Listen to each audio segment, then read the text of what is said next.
여러분 안녕하십니까, 전은책입니다. 주말 토요일 아침 방송 일부입니다. 어제죠, 제가 SBS 방송을 보다가 늘 우리가 잊고 있었던 사실 하나를 깨달았습니다. 2등은 아무도 기억하지 않는다. 바로 이 사실입니다. 방송은 인류가 수많은 경쟁 속에 발전을 거듭해 오며 최초 혹은 1등만 이름을 남길 수 있다는 사실을 말했습니다. 1969년 7월 16일이죠. 달에 첫 발을 내디딘 사람은 닐 암스트롱으로 우리 모두가 기억을 하고 교과서에도 실렸습니다. 이것은 한 인간에게는 작은 한 그림이지만 인류에게는 위대한 도약이다. 저도 이 말을 그때부터 지금까지 기억합니다. 이 말도 역사에 남았죠. 그런데 두 번째 달에 내린 사람으로 착륙선을 조종했던 버즈 올드린을 기억하는 사람은 아주 드뭅니다. 장엄하고 황량한 풍경이다. 그가 한 이 말을 기억하는 이도 더욱 없습니다. 이처럼 최초와 1등은 영원히 기억되지만 2등은 인해 잊힙니다. 그런 대표적인 경쟁이 바로 선거죠.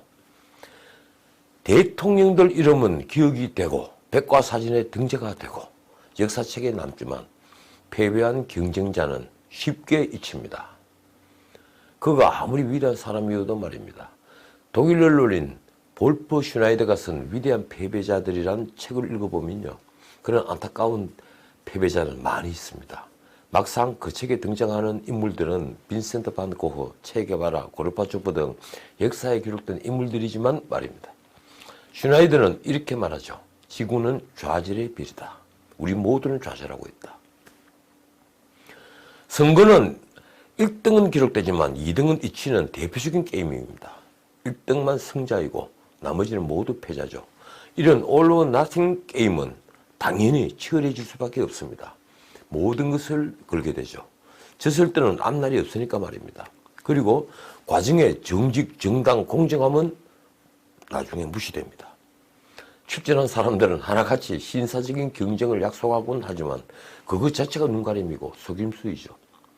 적어도 제가 알기로는 선거에서 그런 신사적인 선거운동만으로 당선된 이는 정말 드뭅니다. 없다고 봐야죠. 우리 문민정부 역대 대통령들도 모두 탈법과 편법이 어느 정도 개입된 선거운동으로 당선된 이들입니다. 옛날에는 동원된 군중과 자원봉사자로 위장한 조직원들이 선거에 개입했다면 요즘은 컴컴한 밀폐된 공간에서 벌이는 인터넷 여론조작이 선거판을 움직이고 있습니다. 왜 이런 불법과 탈법이 자행될까요? 승자가 권력이란 열매를 독식하고 우소부리의 권력을 잡기 때문입니다. 그런데도 우리는 선거에서 신사적인 경쟁을 기대하죠. 관전자 입장에서 말입니다. 그것이 바로 정도이기 때문입니다. 우리 역시 상대의 숨겨진 과거를 폭로하는 네거티브 선거에 더욱 흥미를 느끼면서 그렇습니다. 요즘 공천 경쟁은 그래서 더 흥미롭습니다. 공천도 선거 과정의 하나죠.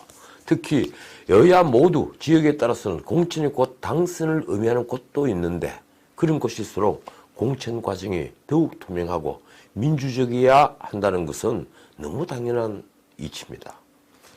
어제도 제가 말씀드렸지만 우선 공정한 선거가 되려면 당내 민주주의가 확립되어야 하고 상향식 공천이 이루어져야죠. 당이 유리한 지역일수록 당의 헤게모니를 쥐고 있는 자의 뜻대로 공천이 된다면 그 자체가 곧 권력의 사유화입니다. 우리가 권력의 사유화가 빚은 참극을 목격한 바와 같이 그런 당은 장기적으로는 미래가 없습니다. 미래통합당으로 말하자면 당의 우세가 확연한 이른바 강남 3구와 TK, PK 지역 대부분이 여기에 해당합니다. 그래서 저는 이번 공천 과정에서 험지의 전략 공천보다는 이런 안방 같은 곳에서 공천이 어떻게 이루어지는가를 주목하고 있습니다. 그런데 여든 야든 중앙당의 일방적 공천 개입은 여전하더군요. 어제 통합당 공관위는 몇몇 의원의 공천 배제를 결정했습니다.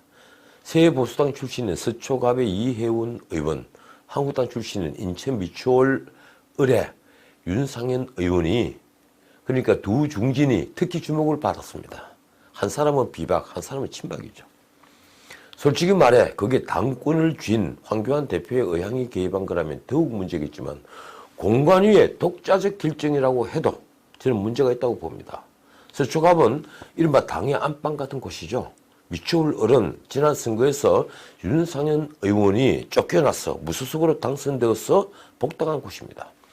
예원 의원의 경우 친박 비박 갈등 해소를 미루며 새 보수당 의원들과 통합한 직후 경선조차 하지 않고 컷오프 배제를 한다면 분명한 명분이 있어야죠. 그런데 저는 그 사유를 찾지 못했습니다. 신문에도 없더군요. 친박 핵심으로 지난 선거 때 공천 문제로 잡음이 일자 쫓겨나서 무소속으로 당선이 됐던 윤상현 의원의 배제도 문제는 있습니다. 이번에 컷오프한 사유도 지난 선거에서 쫓아낸 사유와 똑같더군요. 그 뒤에 복당을 허락했으면 다시 그 문제는 거론하지 않아야 하는 것 아닌가요? 결국 윤 의원은 그때 문제로 두 번이나 당에서 쫓겨나는 셈이 됐습니다. 뒷말을 들으니 그에게도 인천의 다른 곳으로 가라고 종용했다는 소문이 많더군요. 절대 그렇지는 않을 거라고 믿고 싶지만 두 번의 공천 배제가 특정인의 공천을 염두에 두고 한 것이라면 통합당은 스스로 오만에 빠진 겁니다. 국회의원은 국민의 대표인데 공관위가 특별한 사유 없이 특정인을 배제한다면 그 권한은 누가 준 것인가요? 공관위가 컷오프로 현역 의원을 배제할 때는 대중이 공감하는 명분이 있어야죠. 만약 공관위원장 혹은 공관위 몇몇 위원들의 사견으로 특정인을 배제한다면 그것이야말로 반민주적인 행위입니다. 그래서 현역 의원들은 경선이라는 절차를 통해 당원과 대중의 뜻을 묻는 것이 원칙입니다. 민주당도 그 원칙을 천명했죠. 제가 이런 쓴소리를 하는 이유는 딱 하나입니다. 저는 보수 논객으로서 진정으로 보수 야당의 당내 민주주의를 회복하기를 기대하고 있습니다.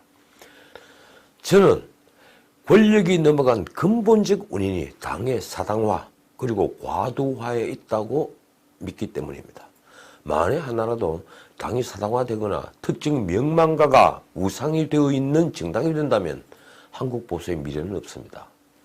어쨌든 이제 공천을 확정받은 이들이 점점 늘어나고 있습니다. 통합당은 사실상 공천이 확정된 황교안 대표 외에도 나경원, 심재철, 전현직 원내대표죠. 그리고 정미경 최고위원, 지도부에 있는 사람들이니까 공천 다 받겠죠. 오세훈, 허용범, 오신환, 지상욱, 주강덕, 김성훈, 송석준, 김명현, 제가 알기로도 많습니다. 민주당도 김부겸, 김두관, 김영춘, 영남 3인방 외에도 전현희, 남인순, 이 강남 3구에서 당선된 분들이죠. 그리고 홍일학은 대구에서 당선된 분, 이런 분들처럼 공천이 확정된 이름이 속속 나오고 있습니다. 대진표가 하나씩 짜여가는 거죠. 민주당은 문제 강서갑에 금태섭 의원을 경선에 붙이면서 조국 내전이라는 싸움을 불러온 김남국 변호사를 다른 지역에 전략 공천하기로 했습니다. 바로 이게 초점이었는데 그런 식으로 비켜가는군요. 아마도 조국이란 이름이 불러올 대참사를 걱정했겠죠. 언론은 조국 내전은 피했다 이런 제목을 붙였더군요. 그런데 어제도 말씀드렸지만 그게 소용이 있습니까? 김남국 출전은 곧 이 선거에서 조국을 화두로 만들 가능성이 매우 높습니다. 더욱이 김 변호사와 함께 조국 수호를 열렬히 외치던 김용민 변호사라는 젊은 변호사를 조국을 궁지로 몰았던 주광덕 의원과 맞붙였으니 말입니다. 아직까지는 종로의 이낙연, 황교안 두 거인의 싸움에 관심을 끌고 있죠. 앞으로는 골리앗에 도전하는 다윗들이 선거의 재미를 더할 겁니다. 장담하지만 골리앗이 되는 순간에 선거는 위험해집니다. 언제나 대중은 약자의 편에 서고 그게 정의라고 믿으니 말입니다. 자, 오늘 1부는 여기까지입니다. 2부는 좀 더 재미있고 흥미있는 얘기로 올려드리도록 하겠습니다. 밤이 깊었습니다. 하지만 아침은 반드시 옵니다. 지금까지 전우식이었습니다.